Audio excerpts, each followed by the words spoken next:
নমস্কার। ঠাকুরমা স্বামীজি গুরুদেবের শ্রীচরণে প্রণাম জানাই।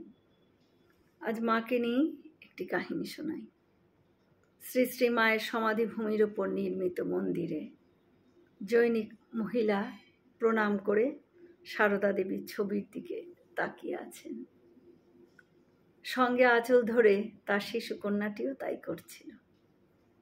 একটু পরে দেখা গেল সে একবার ছবির দিকে তাকাচ্ছে, আরেকবার নিজের মায়ের দিকে তাকাচ্ছে। ছবিতে যাকে দেখছে তার সঙ্গে নিজের মায়ের মুখের নিশ্চয়ই সে কোথাও একটা মিল খুঁজে পাচ্ছে। সে তার মাকে প্রশ্ন করল, আচ্ছা মা, এ ফটো কি তোমার? এত মিল তোমার সাথে? অবোধ শিশুকে মা আর কি বলবেন, কিন্তু কন্যার প্রগলভ প্রশ্ন থামতেই চায় না। বারংবার একই প্রশ্ন করে সে তার মাকে ব্যতিব্যস্ত করে তুলল। স্বামী শারদেশানন্দ বলছেন, স্থূল দেহে যখন মা বর্তমান ছিলেন তখন তিনি ওই মন্দিরের অন্যতম সেবক ছিলেন। তার মনে হলো নিষ্পাপ শিশুটি মিথ্যা বলেনি, সে তার অজ্ঞাতসারে যথার্থ সত্যের উপরেই আলোকপাত করেছে। মন্দিরে স্থাপিত শ্রী মায়ের ছবিতে তার নিজের মায়ের ছবি বলেই মনে হয়েছে। শারদেশানন্দজি লিখেছেন, শিশুর স্বচ্ছ দৃষ্টিতে সত্য সত্যই উদ্ভাসিত।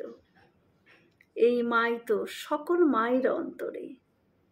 বাস্তবিক শ্রীমা সারদা দেবী জগতের মা, জগৎ জননী। অপাবৃদ্ধ শিশুর দৃষ্টিতে সেই পরম সত্যটাই ধরা পড়েছে। শুধু তার মাই নয়, জগতের সকল মায়ের মুখেই ওই মায়ের মুখ বসানো হয়েছে। আবার ওই মায়ের মুখই সকল মায়ের মুখে প্রতিবিম্বিত।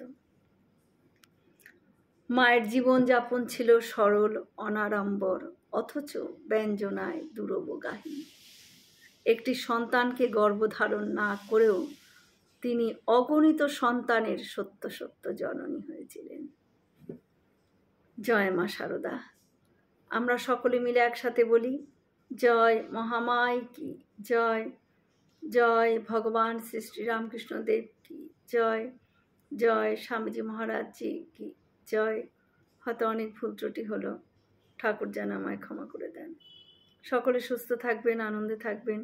ঠাকুর মায়ের কৃপা দৃষ্টি সকলের ওপর বর্ষিত হোক। শুভরাত্রি।